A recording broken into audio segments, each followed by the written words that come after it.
तो नकली संत हैं और नकली नाम दे रहे हैं और नकली गुरु बनकर शिष्य बना रहे हैं, ये डुप्लीकेट लाइसेंस बना रहे हैं, ये भी दोषी हैं और इनके चेले भी हानि उठाएंगे, इनको भी बहुत नुकसान होगा।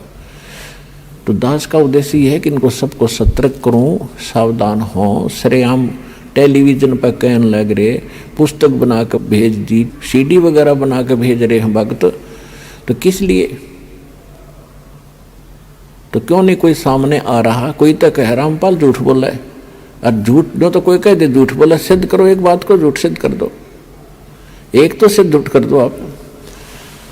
तो पुण्यात्मा, तुम्हारा सौभाग्य है कि आपको सहज में भगवान मिल गया, चाहे कोई दुखमय आया है, चाहे कोई जिज्ञासु बनकर आया है, ये सब परमात्मा की रजा है।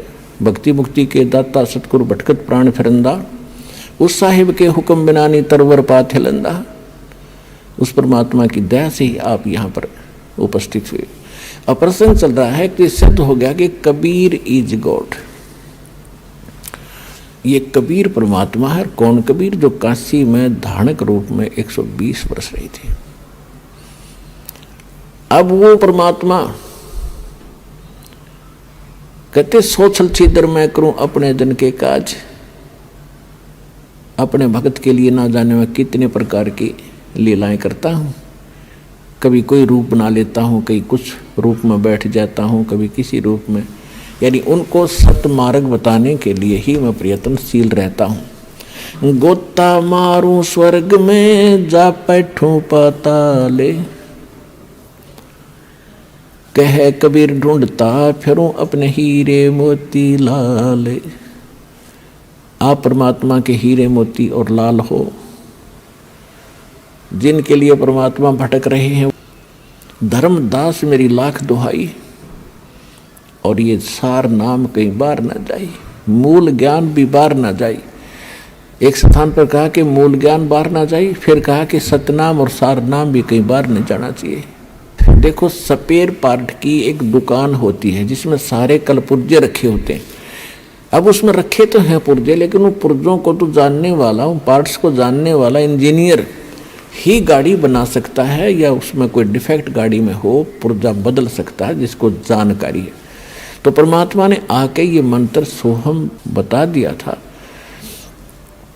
लेकिन इसको नाम देने का अधिकार या तो परमात्मा को था, उसके बाद सभी संतों को बना कर दिया था कि सतनाम नहीं देना। इसका प्रत्यक्ष प्रमाण है कि पूरा सिख समाज इस सत्य नाम से अपरिचित है, जो 2 अक्षर का है। तो इससे भी सिद्ध है कि नानक साहिब जी को भी सख्त मना किया गया था कि सतनाम भी नहीं देना किसी को। अब इस दास पर रजा करी है परमात्मा ने कि पूरे विश्व को सतनाम दिया जाएगा, जो शरण में आवेगा, मर्यादा में रहेगा। सकल सृष्टि प्रवानिक हुई, परमात्मा ने कहा कि पूरा विश्व नाम लेगा और सतनाम का घर घर उच्चारण होगा, जाप किया करेंगे। ये इसलिए छुपा के रखा था। परमात्मा ने कहा था अपनी प्यारी आत्माओं को, सभी को समझा दिया था कि यदि आप इसको डिस्क्लोज कर दोगे, सतनाम को 2 अक्षर के को, तो आने वाले समय में ये काल अपने दूत भेजेगा।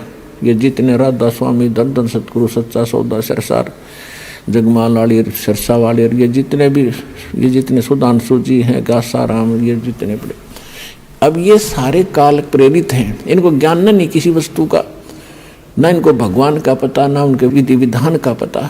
तो इनके पास, और जैसे 12 कबीर पंथ चले हैं, गरीबदास जी को भी आदेश परमात्मा ने मना कर दिया था कि लिख दे, पर इसको दान नहीं करना। पूरे गरीबदास पंथ में ये 2 नाम का अक्षर नहीं था। केवल गरीबदास जी को एक विशेष हिदायत दी गई थी। परमात्मा संग रहते हैं पल पल में। उन्होंने हमारी एक पीढ़ी को लगातार एक ही व्यक्ति को आदेश दिया ये नाम देने का, और वो केवल अपने एक उत्तराधिकारी बनाकर जाता रहा, उसको ही देते रहे, अन्य को नहीं दिया। तो जिस कारण से यह जोत वहाँ से जला हुआ कनेक्शन जुड़ा हुआ इस दास तक पहुँचा।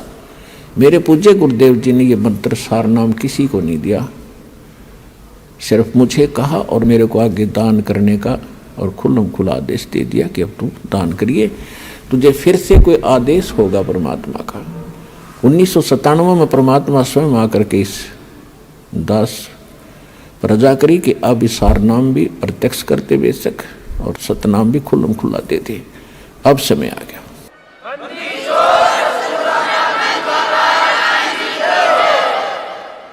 तो पुण्यात्माओं, ये इतना सीक्रेट था, पूरे सिख समाज में इसकी भनक नहीं। सतनाम क्या, हर सभी गुण गाते हैं, वाहेगुरु सतनाम, वाहेगुरु सतनाम, वाहेगुरु सतनाम।